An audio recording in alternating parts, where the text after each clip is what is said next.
ನಮಸ್ತೆ ಎಲ್ಲ ಪತ್ರಕರ್ತ ಮಿತ್ರರಿಗೆ. ಬಂಧುಗಳ ಕಾಸರಗೋಡು ಜಿಲ್ಲಾ ಕನ್ನಡ ಪತ್ರಕರ್ತರ ಕ್ಷೇಮಾಭಿವೃದ್ಧಿ ಸಂಘ ಕಳೆದ ಕೆಲವಾರು ವರ್ಷಗಳಿಂದ ಕಾಸರಗೋಡಿನ ಕನ್ನಡ ಪತ್ರಕರ್ತರ ಕ್ಷೇಮದ ನಿಟ್ಟಿನಲ್ಲಿ ಕಾರ್ಯಾಚರಿಸುವಂಥ ಒಂದು ಪತ್ರಕರ್ತರ ಸಂಘಟನೆ. ಕ್ಷೇಮಾಭಿವೃದ್ಧಿ ಸಂಘ ಹಾಗೂ ಕರ್ನಾಟಕ ಗಡಿ ಅಭಿವೃದ್ಧಿ ಪ್ರಾಧಿಕಾರ, ಕರ್ನಾಟಕ ಸರ್ಕಾರ ಹಾಗೂ ಕರ್ನಾಟಕ ಕಾರ್ಯನಿರತ ಪತ್ರಕರ್ತರ ಸಂಘದ ಸಂಯುಕ್ತ ಆಶ್ರಯದಲ್ಲಿ ನಡೆಯುವಂಥ ಕಾರ್ಯಕ್ರಮ ಇದು. ದತ್ತಿನಿಧಿ ಪ್ರಶಸ್ತಿ ಪ್ರದಾನ ಮತ್ತು ಸಂಸ್ಕೃತಿ ಉತ್ಸವ ಅಂತ ನಾವು ಕಳೆದ 5 ವರ್ಷಗಳಿಂದ ಈ ಒಂದು ಕಾರ್ಯಕ್ರಮವನ್ನು ನಡೆಸ್ತಾ ಇದ್ದೇವೆ. ಕಾಸರಗೋಡಿನಲ್ಲಿ ಕನ್ನಡ ಪತ್ರಕರ್ತರ ಸಂಘಟನೆಯು ನಿರಂತರವಾಗಿ ಕ್ರಿಯಾಶೀಲವಾಗಿ ಅನೇಕ ಕನ್ನಡ ಪರ ಚಟುವಟಿಕೆಗಳನ್ನು ನಡೆಸ್ತಾ ಇದೆ. ವರ್ಷದಲ್ಲಿ ನಡೆಯುವಂಥ ಅನೇಕ ಕಾರ್ಯಕ್ರಮಗಳ ಮಣಿಮುಕುಟದ ಮೇಲಿನ ಗರಿ ಅಂತ ಹೇಳ್ಬಹುದಾದಂಥ ಕಾರ್ಯಕ್ರಮ, ವಿಶೇಷವಾದಂಥ ಕಾರ್ಯಕ್ರಮ ಈ ದತ್ತಿನಿಧಿ ಪ್ರಶಸ್ತಿ ಸಮಾರಂಭ ಅಂತ. ಬೇರೆ ಬೇರೆ ಕಡೆಗಳಲ್ಲಿ ಪ್ರತಿ ವರ್ಷ ನಾವು ಬೇರೆ ಬೇರೆ ಕಡೆಗಳಲ್ಲಿ ಈ ಕಾರ್ಯಕ್ರಮವನ್ನು ಮಾಡುವಂಥದ್ದು. ಈ ವರ್ಷ ವಿಶೇಷವಾಗಿ ಒಂದು ಗ್ರಾಮೀಣ ಪ್ರದೇಶದಲ್ಲಿ ಮಾಡಬೇಕು ಎನ್ನುವ ಉದ್ದೇಶದಿಂದ ಇಲ್ಲಿ ನಮ್ಮ ಕುಡಾಲು ಮೇರ್ಕಳ ಪೈವಳಿಕೆ ಗ್ರಾಮ ಪಂಚಾಯತ್ನ ಕುಡಾಲು ಮೇರ್ಕಳದ ಅನುದಾನಿತ ಕಿರಿಯ ಪ್ರಾಥಮಿಕ ಶಾಲೆ, ಕುಡಾಲ್ ಮೇರ್ಕಳ ಅನುದಾನಿತ ಕಿರಿಯ ಪ್ರಾಥಮಿಕ ಶಾಲೆಯಲ್ಲಿ ನಡೀಲಿಕ್ಕಿದೆ. ಕರ್ನಾಟಕದ ಸಚಿವಾದಿ ಗಣ್ಯರು, ಅದೇ ರೀತಿ ಉಪಸಭಾಪತಿಗಳು, ಹೀಗೆ ಅನೇಕರು ಬರ್ತಾರೆ. ಇಡೀ ದಿನ ನಡೆಯುವಂಥ ಕಾರ್ಯಕ್ರಮದಲ್ಲಿ ದೊಡ್ಡ ಬೆಂಗಳೂರಿನಿಂದ ಅನೇಕ ಸಾಂಸ್ಕೃತಿಕ ತಂಡಗಳು ಬರಲಿಕ್ಕಿವೆ, ಅನೇಕ ರೀತಿಯ ಸಾಂಸ್ಕೃತಿಕ ಕಾರ್ಯಕ್ರಮಗಳು ನಡೀಲಿಕ್ಕಿವೆ.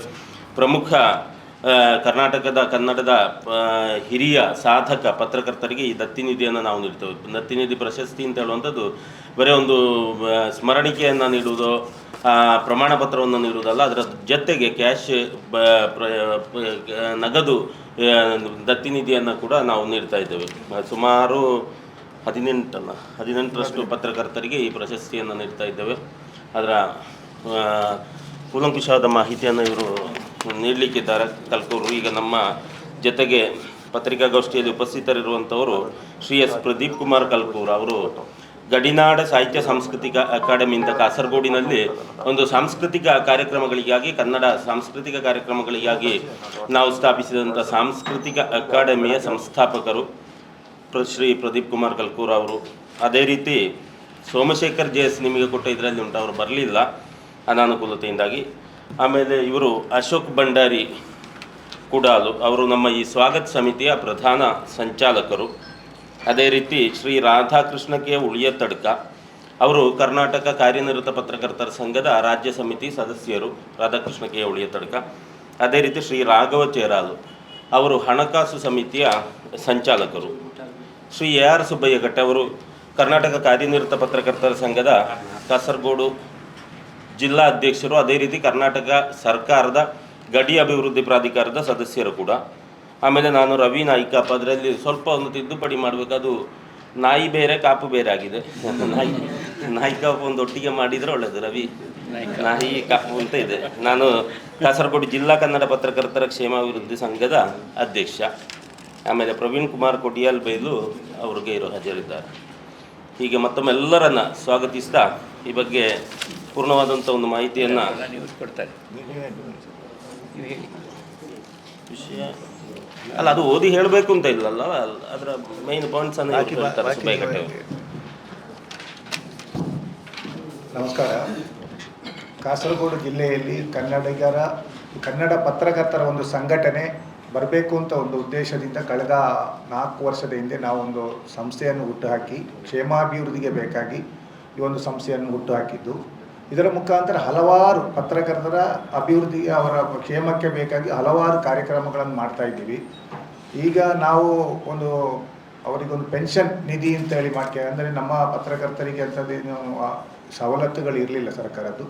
ನಾವು ನಮ್ಮ ಮುಖಾಂತರನೇ ಒಂದು ಪೆನ್ಷನ್ ಹಿರಿಯ ಪತ್ರಕರ್ತರಿಗೆ ತಿಂಗಳಿಗೆ ಒಂದು ಮೊತ್ತವನ್ನು ಕೊಡುವಂಥ ವ್ಯವಸ್ಥೆಯನ್ನು ಮಾಡ್ತಾ ಇದ್ದೀವಿ. ಕಳೆದ 1 ವರ್ಷದಿಂದ ಅದು ನಡೀತಾ ಬರ್ತಾ ಇದೆ.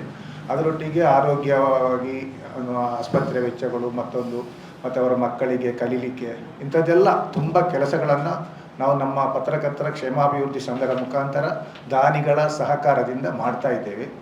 ಈ ದತ್ತಿನಿಧಿ ಪ್ರಶಸ್ತಿ ಸಮಾರಂಭವೂ ಹಾಗೆ ಕರ್ನಾಟಕದ ಎಲ್ಲ ಜಿಲ್ಲೆಗಳಲ್ಲಿರುವ ಕನ್ನಡ ಪತ್ರಕರ್ತರನ್ನು ಗುರುತಿಸಿ ಅವರನ್ನು ನಮ್ಮಲ್ಲಿ ಕರ್ಕೊಂಡು ಬಂದು ನಾವು, ಯಾಕೆಂದರೆ ಕಾಸರಗೋಡು ಮತ್ತು ಕರ್ನಾಟಕದ ಒಂದು ಬಾಂಧವ್ಯವನ್ನು ವೃದ್ಧಿಸುವಂಥ ಕೆಲಸ ಮಾಡಬೇಕು ಅಂತ ನಮ್ಮ ಉದ್ದೇಶ.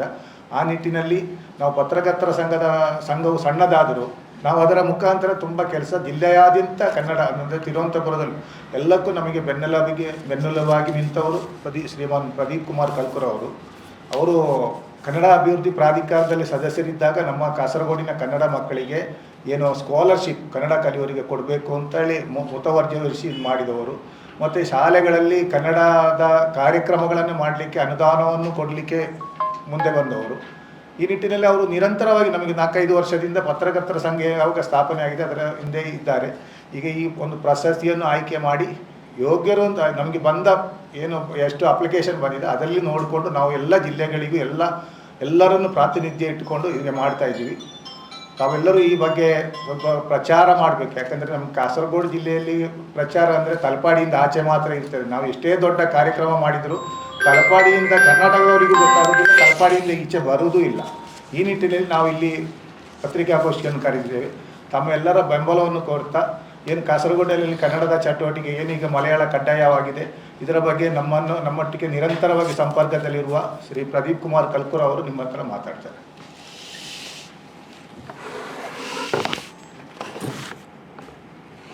ಆತ್ಮೀಯ ಬಂಧುಗಳೇ, ಧ್ವನಿ ಏರ್ತಾ ಇರಬೇಕು, ಹಾಡುಗಾರ ಹಾಡ್ತಾನೆ ಇರಬೇಕು, ಕವಿ ಬರೀತಾನೆ ಇರಬೇಕು. ಆವಾಗ ಮಾತ್ರ ಅದರ ಅಸ್ತಿತ್ವದ ಅರಿವು ಸಮಾಜಕ್ಕಾಗ್ತದೆ, ಸಮಾಜದ ಮುಖಾಂತರ ನಮ್ಮ ಸರ್ಕಾರಕ್ಕೆ, ನಮ್ಮನ್ನು ಆಳುವ ವ್ಯವಸ್ಥೆಗೆ ಆಗ್ತದೆ. ಆ ನೆಲೆಯಲ್ಲಿ ಕನ್ನಡದ ಧ್ವನಿ ಕೇರಳದಾದ್ಯಂತ ಇಲ್ಲ ತಮಿಳುನಾಡಿನ ಕನ್ಯಾಕುಮಾರಿಯ ತನಕ ಕನ್ನಡದ ಧ್ವನಿಯಾಗಿ, ತುಳುವರ ಧ್ವನಿಯಾಗಿ ಉಪೇಕ್ಷೆಗಳನ್ನು ಹೇಳ್ತಾ ಅಪೇಕ್ಷೆಗಳನ್ನು ಅಪೇಕ್ಷಿಸ್ತಾ ಇದ್ದಂಥ ಹಲವಾರು ಸಂಘಟನೆಗಳಲ್ಲಿ ಬಹುಮಾನ್ಯವಾದುದು ಕಾಸರಗೋಡು ಜಿಲ್ಲಾ ಕನ್ನಡ ಪತ್ರಕರ್ತರ ಕ್ಷೇಮಾಭಿವೃದ್ಧಿ ಸಂಘ ಅಂತ ಹೇಳುವಂಥದ್ದು ನಾವೆಲ್ಲ ಸಂಭ್ರಮ ಪಡುವ ವಿಚಾರ. ನಾನಂತೂ ಪತ್ರಕರ್ತನಲ್ಲ, ಆದರೆ ಅತ್ಯಂತ ಪತ್ರಕರ್ತರ ಜೊತೆಗೆ ಕಳೆದ 4 ದಶಕಗಳಿಂದ ಒಡನಾಡಿಯಾಗಿದ್ದವ. ಮೊನ್ನೆ ಒಂದು 5 ದಿವಸದ ಹಿಂದೆ ನಾಗರಕೊಯಿಲಿನ ಒಂದು ಸ್ಥಳಕ್ಕೆ ಹೋದಲ್ಲಿ ಅಲ್ಲಿಯ ದೇವಾಲಯದಲ್ಲಿ ಅವರು ಅರ್ಚಕರು ತುಳು ಮಾತ್ರ ಬರ್ತದೆ ಅವರಿಗೆ, ಮಲಯಾಳ ತುಳು, ನಮ್ಮ ತುಳು ಅಂತ ಹೇಳಲಿಕ್ಕೂ ಆಗುವುದಿಲ್ಲ. 7 ತಲೆಮಾರಿನಿಂದ ಅವರು ಅಲ್ಲಿದ್ದಾರಂತೆ. ಅವರ ಹಿಂದಿನವರು ತ್ರಿಶೂರ್ ಮತ್ತು ಅದರ ಪಕ್ಕದಲ್ಲಿ. ಅವರಿಗೆ ಮೂಲ ಅವರದ್ದು ಎಲ್ಲೂರು ಅಂತ ಮಾತ್ರ ಗೊತ್ತು, ಅದು ಎಲ್ಲಿದೆ ಅಂತ ಗೊತ್ತಿಲ್ಲ, ಎಲ್ಲಿದೆ ಎಲ್ಲೂರು ಅಂತ ಗೊತ್ತಿಲ್ಲ. ಆದರೆ ಕಾಸರಗೋಡಿನ ಕನ್ನಡಿಗರ ತಿರುವನಂತಪುರದಿಂದ ಮಾಡಿದಂಥ ಕಾರ್ಯಕ್ರಮವನ್ನು ಮೊದಲುಗೊಂಡು ನಿರಂತರವಾಗಿ ಕಾಸರಗೋಡಿನಲ್ಲಿರುವಂಥ ಕಾರ್ಯಕ್ರಮದ ಅರಿವು ಅವರಿಗೆ ಉಂಟಾಗಿದೆ. ನಿಂಗಳೇನೆ ಏನು ಅವಳು ಸೂತೆ ಅಂತ ಅಲ್ಲಿಯ ಮಲಯಾಳ ಭಾಷೆಯಲ್ಲಿ ಅವರು ಹೇಳಿದರು. ಅಂದರೆ ಅದರ ಅರ್ಥ ಈ ಧ್ವನಿ ಇವತ್ತು ಕರ್ನಾಟಕದ ನಮ್ಮ ರಾಜಧಾನಿಗೂ ಮುಟ್ಟಬೇಕು. ಅದೇ ಅಪೇಕ್ಷೆಯನ್ನು ಇವತ್ತು ಬಂಧುಗಳು ಹೇಳಿದ್ದು. ಇವತ್ತಿನ ಮಾಧ್ಯಮ ವ್ಯವಸ್ಥೆಗಳಲ್ಲಿ ನಾನು ಸರಿತಪ್ಪು ವಿಮರ್ಶೆ ಮಾಡೋದಿಲ್ಲ. ಅದರ ಆರ್ಥಿಕ ವ್ಯವಸ್ಥೆಯಲ್ಲಿ, ಜಾಹೀರಾತು ವ್ಯವಸ್ಥೆಗಳಲ್ಲಿಯೂ ನಾನು ತೊಡಗಿಸಿಕೊಂಡವ. ಇವತ್ತು ಎಡಿಷನ್ ಅಂತ ತಿಳ್ಕೊಳ್ಳೋದು ಅಲ್ಲಿಗೆ ಮಾತ್ರ ಸೀಮಿತವಾಗಿರ್ತದೆ. ಅದು ಸೋಷಿಯಲ್ ಮೀಡಿಯಾದ ಮುಖಾಂತರ ಪುಣ್ಯವಶಾತ್ ಇವತ್ತು ಎಲ್ಲ ಕಡೆಗೆ ಪಸರಿಸ್ತಾ ಇದೆ. ಇವತ್ತೇನು ಇವರು ದೊಡ್ಡ ಕೆಲಸ ಮಾಡ್ತಾ ಇದ್ದಾರೆ ಬೆಂಗಳೂರಿನಿಂದ, ಇದರಿಂದ, ಅಥವಾ ನಮ್ಮ ಅನೇಕ ಇವತ್ತು ಪ್ರಶಸ್ತಿ ಪುರಸ್ಕೃತನ ತೆಗೆದುಕೊಳ್ಳಿ, ನಮ್ಮ ಮಂಗಳೂರಿನ ಈರಾ ಇದ್ದಾರೆ, ಅಥವಾ ನಮ್ಮ ವಿಜಯಲಕ್ಷ್ಮಿ ಶಿಬರೂರು ಇದ್ದಾರೆ, ಹಾಗೆ ಬೇರೆ ಬೇರೆ ಕಡೆ ಹನೀಫ್ ಇದ್ದಾರೆ, ಬೇರೆ ಬೇರೆ ಕಡೆಯವರು ಹೊಳ್ಳರಿದ್ದಾರೆ, ಮತ್ತು ಬೇರೆ ಬೇರೆ ದಾನಿಗಳ ಮುಖಾಂತರ ದತ್ತಿ ಪ್ರಧಾನವಾಗ್ತದೆ, ಮತ್ತು ಬೇರೆ ಬೇರೆ ಅತಿಥಿಗಳು, ಮಂತ್ರಿಗಳು ಇವರೆಲ್ಲ ಬರ್ತಾರೆ. ಅದು ಬರುವುದು ಬೆಂಗಳೂರಿನ ಜನರಿಗೆ ಗೊತ್ತಾಗಬೇಕು. ಇವತ್ತು ಕೇವಲ ಗಡಿ ಹೋರಾಟ, ಗಡಿ ಅಂತ ಹೇಳ್ಕೊಂಡು ಇವತ್ತು ಬೆಳಗಾವಿನಲ್ಲಿ ಮಾಡ್ತಾ ಆ ಥರದಲ್ಲಿ ಕನ್ನಡದ ಚಿಂತನೆ ಅಲ್ಲ. ಕಾಸರಗೋಡು ಪರಿಸರದಲ್ಲಿ ಸೌಮ್ಯವಾಗಿ ಆಗಬೇಕಾದ್ದನ್ನು ಮಾಡ್ತಾ ಮಲಯಾಳ ಭಾಷೆಯನ್ನು, ಮಲಯಾಳ ಸಂಸ್ಕೃತಿಯನ್ನು ಗೌರವಿಸ್ತಾ ಉಳಿಸ್ಕೊಂಡಂಥ ವ್ಯವಸ್ಥೆ, ಆ ಧ್ವನಿ, ಆ ನೆಲೆಯಲ್ಲಿ ನಿಮ್ಮೆಲ್ಲರ ಸಹಕಾರವನ್ನು ಅಪೇಕ್ಷೆ ಮಾಡ್ತಾ ಒಂದು ಸಣ್ಣ ಉದಾಹರಣೆ ಕೊಡೋದಿದ್ದರೆ, ಈ ಧ್ವನಿದ ಪರಿಣಾಮ ವಂದೇ ಭಾರತ್ ಆರಂಭವಾಯಿತು. ವಂದೇ ಭಾರತ್ ಪ್ರಥಮವಾಗಿ ಕಾಸರಗೋಡಿಂದ ತಿರುವನಂತಪುರಕ್ಕಿತ್ತು.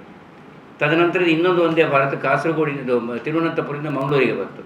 ವಂದೇ ಭಾರತ್ನಲ್ಲಿ ಟಿ ವಿ ಪರದೆಯಲ್ಲಿ ಯಾವ್ಯಾವ ರೈಲು ನಿಲ್ದಾಣಗಳು ಬರ್ತದೆ ಅಂತ ತಿಳ್ಕೊಂಡು ಏನು ಅವರು ಘೋಷಣೆ ಮಾಡ್ತಾ ಇದ್ದಾರೆ. ಇಂಗ್ಲೀಷು, ಹಿಂದಿ, ಮಲಯಾಳದ ಜೊತೆಗೆ ಇವತ್ತು ಕನ್ನಡದಲ್ಲೂ ಆ ಧ್ವನಿ ಇದೆ. ಇದು ಈ ಹೋರಾಟದ ಫಲಶ್ರುತಿ. ಇದು ಹೊರ ರಾಷ್ಟ್ರ ಅಲ್ಲ, ಹೊರ ದೇಶದಿಂದ ಬಂದಂಥ ವಂದೇ ಭಾರತ ಕೂತ್ಕೊಂಡ ಜನರಿಗೂ ನಮ್ಮ ಕನ್ನಡ ಭಾಷೆಯ ಅರಿವು ಸಾಧ್ಯವಾದರೆ ಮುಂದೆ ತುಳುವಿನಲ್ಲೂ ಬರಲಿ, ಅದರಲ್ಲಿ ಏನು ತೊಂದರೆ ಏನಿಲ್ಲ, ನಮ್ಮದೇ ಭಾಷೆ ಅದು. ಈ ರೀತಿಯ ಹೋರಾಟದ ಪ್ರತಿಫಲ ಎಲ್ಲ ರೈಲು ನಿಲ್ದಾಣಗಳಲ್ಲಿ ಕನ್ನಡದ ಹಲ್ಲು ನಾಮಫಲಕ. ಇವತ್ತು ಕರ್ನಾಟಕ ಮಂಗಳೂರಿನಲ್ಲೂ ಇವತ್ತು ಸ್ವಲ್ಪ ದೇವದುರ್ಲಭವಾಗಿದೆ ಕನ್ನಡದಲ್ಲಿ ಬರೆದಂಥ ನಾಮಫಲಕ. ಇವತ್ತೇನು ಅಲ್ಲಲ್ಲಿ ಪೊಲೀಸ್ ಔಟ್ ಪೋಸ್ಟ್ ಎಲ್ಲ ಹಾಕಿದ್ದಾರೆ, ಕನ್ನಡವೇ ಇಲ್ಲ ಅದರಲ್ಲಿ. ನಾವು ಕರ್ನಾಟಕದಲ್ಲಿದ್ದೇವೋ ಅಥವಾ ನ್ಯೂಯಾರ್ಕ್ನಲ್ಲಿದ್ದೇವೋ ಅಂತ ನಮಗೆ ಅರಿವಾಗ್ತದೆ. ಆದರೆ ಕಾಸರಗೋಡಿನಲ್ಲಿ ಬಹಳ ಚಟುವಟಿಕೆಯಿಂದ ಇರುವಂಥ ಕಾಸರಗೋಡು ಗಡಿಯ ನಮ್ಮ ಕರ್ನಾಟಕ ಸರ್ಕಾರದ ಗಡಿ ಅಭಿವೃದ್ಧಿ ಪ್ರಾಧಿಕಾರ, ಪುಸ್ತಕ ಪ್ರಾಧಿಕಾರ, ಅಭಿವೃದ್ಧಿ ಪ್ರಾಧಿಕಾರದ ಜೊತೆಗೆ ಹೆಗಲು ಜೋಡಿಸುವವರು ನಮ್ಮ ಕಾರ್ಯನಿರತ ಪತ್ರಕರ್ತರ ಸಂಘ ಮತ್ತು ನಮ್ಮ ಗಡಿನಾಡ ಸಾಹಿತ್ಯ ಅಕಾಡೆಮಿ, ಕನ್ನಡ ಸಾಹಿತ್ಯ ಪರಿಷತ್ತು, ಹೀಗೆ ಬೇರೆ ಬೇರೆ ನೆಲೆಗಳಲ್ಲಿ ಕರ್ನಾಟಕ ಏಕೀಕರಣ ಸಮಿತಿ, ಬೇರೆ ಬೇರೆ ನೆಲೆಗಳಲ್ಲಿ ಅದು ತೊಡಗಿಸಿಕೊಂಡದ್ದು ತುಂಬ ಇದೆ. ದೇವ ಒಂದೇ ನಾಮ ಹಲವು ಉದ್ದೇಶ ಒಂದೇ, ತುಂಬ ರೀತಿಯಲ್ಲಿ ಸಂಘಟನೆಗಳಿದೆ. ಆ ಎಲ್ಲ ಸಂಘಟನೆಗಳ ಜೋಡಿಸುವ ಕೆಲಸಕ್ಕೂ ನಿಮ್ಮೆಲ್ಲರ ಸಹಕಾರವನ್ನು ಅಪೇಕ್ಷೆ ಪಡ್ತಾ ಈ ಚಿಂತನೆಗೆ ಸಾಧ್ಯವಾದರೆ ನಾವೆಲ್ಲ ಬರೋಣ. ಬರಬೇಕಾದಲ್ಲಿ ಅದಕ್ಕೆ ಬೇಕಾದ ವ್ಯವಸ್ಥೆಗಳನ್ನು ಮಾಡುವಂಥದ್ದನ್ನು ನಾವು ಬೇಕಾದರೆ ಯೋಚಿಸಬಹುದು ಅಂತ ಈ ಸಂದರ್ಭದಲ್ಲಿ ಹೇಳ್ತಾ ಶುಭಾಶಯಗಳೊಂದಿಗೆ ವಿರಮಿಸ್ತೇನೆ.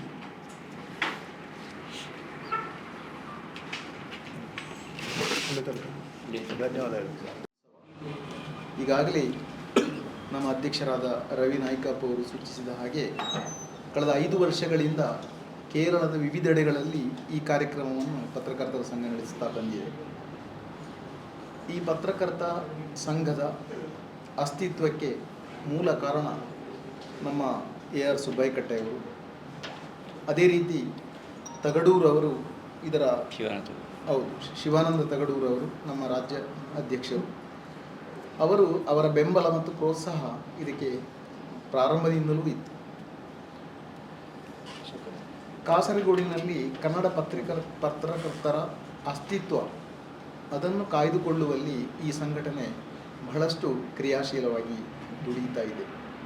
ಈಗಾಗಲೇ ನಮ್ಮ ಸುಬ್ಬಯ್ಯಕಟ್ಟೆ ಅವರು ಹೇಳಿದ ಹಾಗೆ ಅಶಕ್ತ ಪತ್ರಕರ್ತರಿಗೆ ಸಹಾಯಧನ, ಪಿಂಚಣಿ ವಿತರಣೆ ಮತ್ತು ಸ್ಕಾಲರ್ಶಿಪ್ಪು, ಪ್ರಶಸ್ತಿ ಪ್ರದಾನ, ಅಭಿನಂದನೆ ಇದೆಲ್ಲವನ್ನು ಮಾಡಿಕೊಂಡು ಒಟ್ಟು ಕಾಸರಗೋಡಿನಲ್ಲಿ ಕನ್ನಡ ಸಂಘಟನೆಗಳು ಮಾಡುವಂತಹ ಕೆಲಸಗಳನ್ನು ಪತ್ರಕರ್ತರ ಸಂಘ ಮಾಡುತ್ತಿರುವುದು ಅದೊಂದು ಅಪೂರ್ವ ಅಂತ ಹೇಳಬಹುದು, ಒಂದು ವಿಶೇಷ ಅಂತ ಹೇಳಬಹುದು.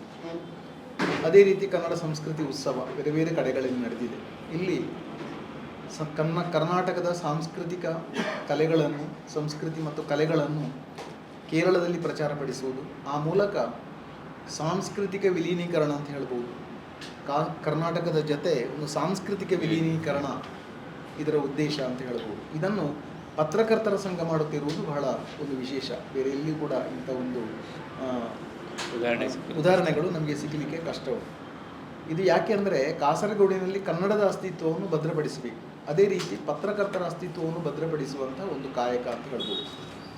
ಈಗಾಗಲೇ ನಮ್ಮ ಪ್ರದೀಪ್ ಕುಮಾರ್ ಕಲ್ಕೂರ್ ಅವರು ಆರಂಭದ ದಿನಗಳಿಂದಲೇ ಇದಕ್ಕೆ ಬಹಳ ಪ್ರೋತ್ಸಾಹ ಮತ್ತು ಬೆಂಬಲವನ್ನು ನೀಡುತ್ತಾ ಬಂದಿದ್ದಾರೆ. ಅದೇ ರೀತಿ ನಮ್ಮ ಇಲ್ಲಿ ಈಗ ಇರುವಂತಹ ನಮ್ಮ ರಾಘವ ಚೇರಾಲಾಗಲಿ ಮತ್ತು ನಮ್ಮ ಅಶೋಕ್ ಭಂಡಾರಿ ಗುಳಾಲು ಅವರಾಗಲಿ, ಅಥವಾ ನಮ್ಮ ಸಂಘದ ಅಧ್ಯಕ್ಷರಾಗಿರುವಂತಹ ಕ್ಷೇಮಾಭಿವೃದ್ಧಿ ಸಂಘದ ಅಧ್ಯಕ್ಷರಾಗಿರುವಂತಹ ರವಿ ನಾಯ್ಕರ್, ಹಿರಿಯ ಪತ್ರಕರ್ತರವರು ಅವರಾಗಲಿ, ಅವರ ಪ್ರಯತ್ನದ ಫಲವಾಗಿ ಇಂಥ ಒಂದು ಕಾರ್ಯಕ್ರಮ ಬಹಳ ಯಶಸ್ವಿಯಾಗಿ ನಡೆದಿದೆ ಮತ್ತು ಇನ್ನು ನಡೀತಾ ಇದೆ ಅಂತ ಹೇಳ್ಬೋದು. ತಾವೆಲ್ಲ ಬಹಳ ಒಳ್ಳೆಯ ರೀತಿಯ ಒಂದು ಪ್ರಚಾರವನ್ನು ಕೊಟ್ಟು ಈ ಒಂದು ಸಂಸ್ಕೃತಿ ಉತ್ಸವ ಮತ್ತು ಪ್ರಶಸ್ತಿ ಪ್ರದಾನ ಸಮಾರಂಭವನ್ನು ಅಖಿಲ ಕರ್ನಾಟಕದ ಜನಮನಕ್ಕೆ ಮತ್ತು ಸರಕಾರಕ್ಕೆ ಮುಟ್ಟಿಸುವಂಥ ಒಂದು ಪ್ರಯತ್ನವನ್ನು ಮಾಡಬೇಕು ಅಂತ ವಿನಂತಿಸಿಕೊಳ್ತಾ, ಈ ಪತ್ರಿಕಾಗೋಷ್ಠಿಯಲ್ಲಿ ಭಾಗವಹಿಸಿದಂತಹ ಎಲ್ಲರಿಗೂ, ಪತ್ರಕರ್ತ ಬಂಧುಗಳಿಗೂ ಮತ್ತು ಇಲ್ಲಿನ ಸಂಘಟನೆಗಳ ಪದಾಧಿಕಾರಿಗಳಿಗೂ ವಂದನೆಗಳನ್ನು ಸಲ್ಲಿಸುತ್ತಾ ನಮ್ಮ ಮಾತಿಗೆ ವಿರಾಮ ನೀಡ್ತೇವೆ. ದೆಹಲಿಗೆ ತಲುಪಬೇಕು ನಮ್ಮ ಧ್ವನಿ. ಏನು ಹೇಳ್ತೀರಿ?